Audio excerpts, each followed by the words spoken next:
Kita lanjutkan segmen ketiga, yaitu kisah sukses dan tantangan uji tak rusak berbasis radiasi. Oh, salah ya? Oh ya, kisah sukses ya, betul. Oh ya, betul. Benar, oke. Baik. Nah, saya akan menyampaikan beberapa kisah sukses yang terkait dengan aplikasi uji tak rusak berbasis radiasi. Nah, teknologi yang ini itu belum yang mengoperasikan baru Batan. Belum ada swasta, sudah ada swasta 1-2 dengan kerjasama dengan kita. Nah, jadi kita juga sudah kira-kira 2-3 tahun lalu kita merintis untuk menjalin kerjasama dengan beberapa perusahaan swasta. Jadi kita dalam rangka mentransfer teknologi dari Batan ke swasta itu kita bekerjasama dengan beberapa perusahaan swasta, ada 3-4 perusahaan. Nah, ini yang pertama yaitu Gamma Scan. Nah, ini aplikasinya ada untuk di kilang-kilang, kemudian kilang minyak itu di distillation column atau fractionation column, kemudian tangki untuk melihat lapisan, kemudian pipe scan dan sebagainya.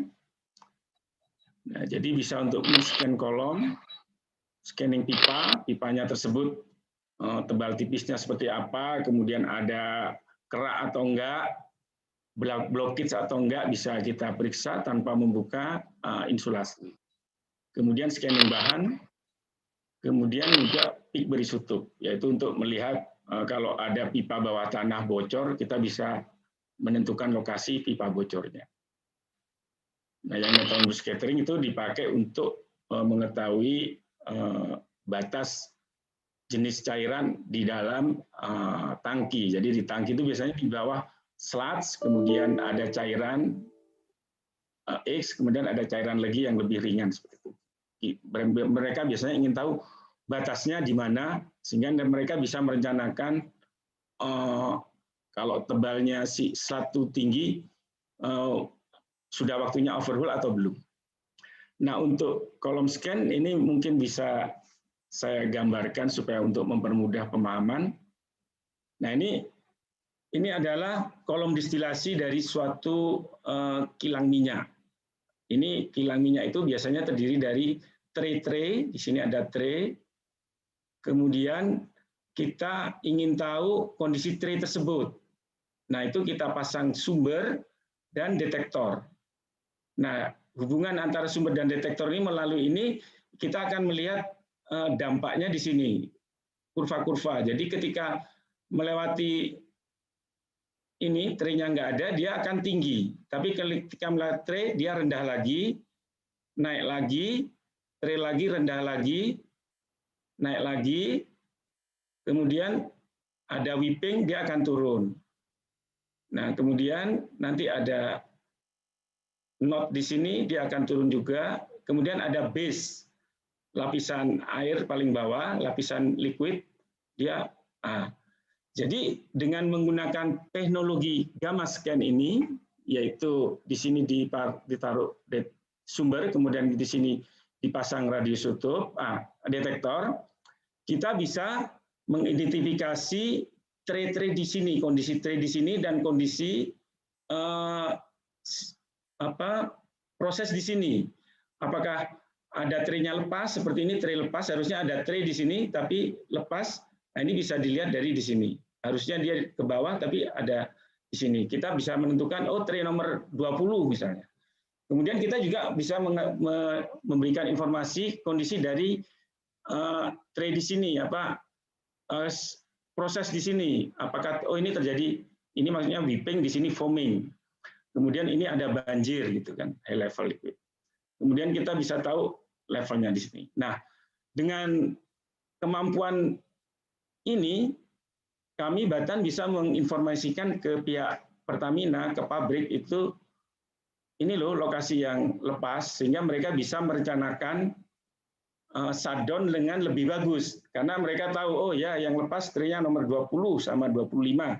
Berarti mereka bisa merencanakan shutdown lebih bagus, karena mereka tahu ada 2 tray, mereka bisa menyiapkan tray-nya, juga mereka bisa menyiapkan SDM-nya. dan tahu persis waktunya kira-kira 2 hari atau 5 hari.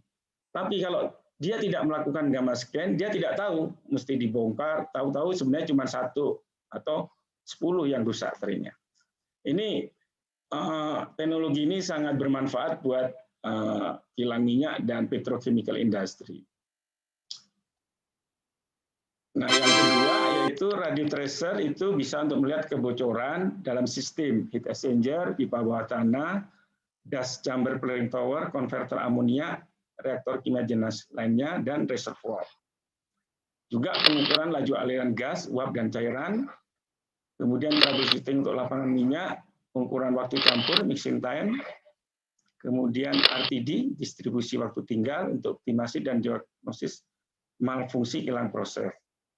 Yang terakhir yaitu volume berat bahan dalam suatu bejana proses tanpa harus merilis isinya. Nah, ini yang ketiga adalah keberhasilan Batan dalam aplikasi radioisotop aplikasi. Jadi di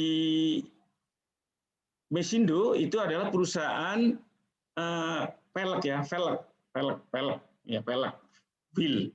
Itu mereka meriksanya pakai mungkin langsung ke sini, pakai yang kita sebut namanya image intensifier screen. Jadi dia pakai image intensifier screen, itu di sini ada screen, lapisan screen, ditaruh di tabung, kemudian tabungnya divakumkan, kemudian dikasih beda potensial sehingga kalau ada sumber radiasi, ini ada wheel-nya, kemudian di sini ada ini yang si IIS tadi, image intensifier screen, kena lapisan screen menjadi sinar tampak, kemudian ditangkap oleh kamera.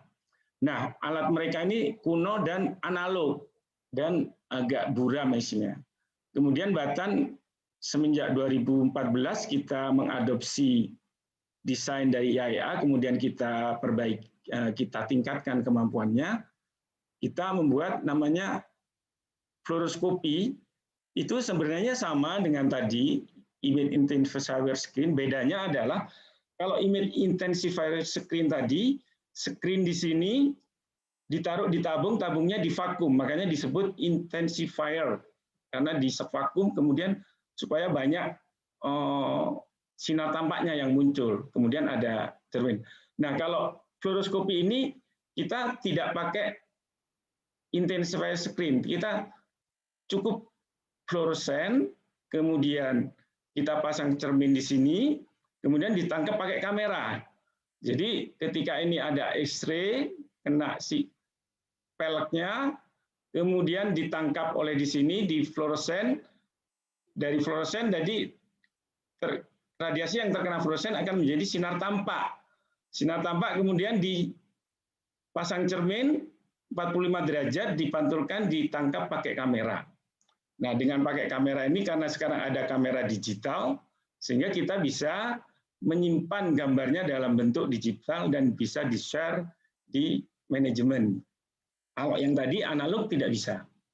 Nah, itu kemampuan Batan dalam hal rekayasa dalam 4 tahun terakhir ini mampu menggantikan IIS milik swasta yang sudah rusak. Dan hasilnya juga lebih bagus. Ini hasil dari IIS yang punya Mesindo.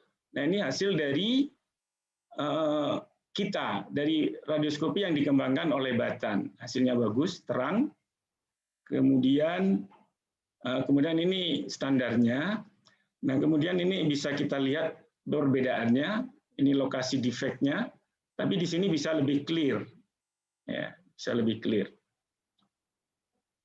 Jadi itu, Pak, beberapa contoh tadi success story.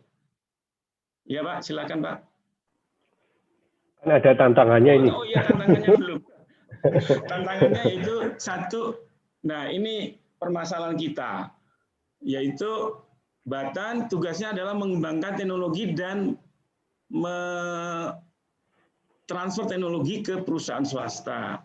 Nah, yang jadi kendala sekarang adalah tantangan adalah perizinan penggunaan radiasi. Nah, itu saya banyak pesan dari perusahaan-perusahaan swasta, pasti tolong pesan nanti ke seminar, mungkin bisa jadi perhatian dari Bapeten gitu kan. Jadi sebagai contoh untuk radiografi. Nah, radiografi ini sekarang kalau dulu cukup radiografi dia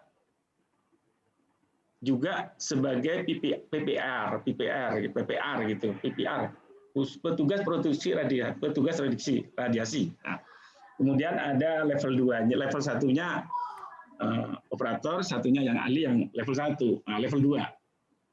Nah, sekarang harus punya PPR, kemudian juga kalau mentransformasi, ada transformasi dari suatu kota ke kota lain, itu harus ada lapor ke Bapeten dan harus ada izin pindah lokasi. Nah, ini cukup merumitkan dan biaya mahal. Jadi kita tahu di dunia industri ada permintaan harus cepat, tapi dengan adanya sistem harus lapor, kemudian harus ada izin transportasi, pindah lokasi, nah itu memperlambat operasional. Sebenarnya akan lebih bagus kalau tujuannya kan hanya mantau lokasi radioisotop ada di mana. Jadi sebaiknya cukup lapor saja, lapor nggak harus ada izin, dikeluarin izin pindah lokasi, harusnya ya cukup lapor sehingga Bapeten bisa tahu lokasi radioisotop itu sekarang ada di mana, ada di Kaltim, ada di NTB atau di Papua dan sebagainya. Yang penting radioisotop itu terpantau dan perusahaan itu dididik untuk disiplin untuk melaporkan. Tapi kalau dengan sistem sekarang harus lapor, kemudian nunggu izinnya, karena terpepet, akhirnya si perusahaan kadang-kadang nyolong-nyolong. Nah, jadi justru tujuan untuk safety akhirnya nggak tercapai, gitu kan. Ini pesan sponsor dari perusahaan-perusahaan yang ke saya, Pak Sigit tolong disampaikan. Jadi saya sekedar menyampaikan. Nah, kemudian juga yang kedua perkembangan teknologi. Nah, perkembangan teknologi radio itu yaitu radio digital dan UTR digital. Nah, itu di kita peran pemerintah sangat penting di sini supaya perkembangan teknologi yang pesat itu bisa dikuasai di Indonesia. Karena kalau mengandalkan perusahaan swasta tidak mungkin, karena perusahaan swasta itu akan berpikir untung tanpa tidak, gitu kan. Tapi negaralah yang harus memikirkan penguasaan teknologi-teknologi yang berkembang itu, negara yang harus investasi. Itu yang yang perlu dipikirkan. Nah, ini saya sampaikan beberapa scientific issue di mana tugas pemerintah yang harus proaktif untuk berinvestasi di teknologi-teknologi tinggi yang sedang berkembang. Otherwise, kalau tidak, ya kita ketinggalan. Seperti tadi, alhamdulillah kalau Batan, Betatron, Pak Jarod dulu sangat mensupport, kita sudah punya. Tapi yang seperti Nanotum tadi, nah kalau waktu itu Rensal kemarin dipenuhi, mungkin kita bisa memenuhi apa permintaan dari IPB, dari UI dan sebagainya. Nah, ini mungkin ada baiknya juga nanti ada tim berbagai universitas dan Batan kerjasama untuk bikin untuk proyek bersama untuk Nanotum, karena ini Nanotum itu bisa digunakan untuk baik riset di life science maupun non life science maupun material gitu. Itu karena bisa kalau di material bisa melihat microstructure-nya ya. Nah, juga di sini ada berbagai macam metode yang ada guided wave, ada TF guided wave, laser dan sebagainya. Nah, itu kalau pemerintah tidak turun tangan, saya kira swasta tidak akan turun tangan, tidak ikut, tidak akan menginisiasi karena itu biayanya investasinya mahal dan butuh orang. Nah, ini saya juga waktu di Bina saya berinisiatif untuk menjalin kerjasama dengan di salah satu perguruan tinggi di Universitas. Nah, itu ini riset-risetnya berkaitan dengan CT, Pak. Jadi yang tadi yang saya sebutkan, ini mini fokus di sini ada, jadi bisa untuk memeriksa tadi blok mikrometer. Kemudian, ini yang nanotom, itu bisa sampai melihat voxel size-nya itu 0,5 mikrometer. Jadi untuk riset-riset di bidang pertanian, medis, dan material skala yang ordernya kecil sekali, itu bisa dilakukan. Nah, itulah saya berharap Batan bisa menjadi pelopor. Saya juga sudah merintis waktu itu untuk dimungkinkannya kerjasama dengan mereka. Nah, ini sudah kita dapat tawaran untuk riset-risetnya ini. Nah, dari segi SDM kita sudah punya Pak Jarod, kita sudah ngirim waktu itu, ada Pak Putu, sekarang ada anak buahnya Pak Kristejo, terus ada di PSTBM. Jadi untuk 3D, analisis 3D, 2D, dan sebagainya kita sudah cukup rujukan kalau untuk level Asia Pasifik bisa belajar ke sini. Nah, cuman tadi tinggal melengkapi tadi Pak, nanotom. Jadi SDM lumayan memenuhi lah kita. Oke. Nah, ini kita juga kerjasama untuk di Jerman juga. Jadi itu di high energy kita udah punya.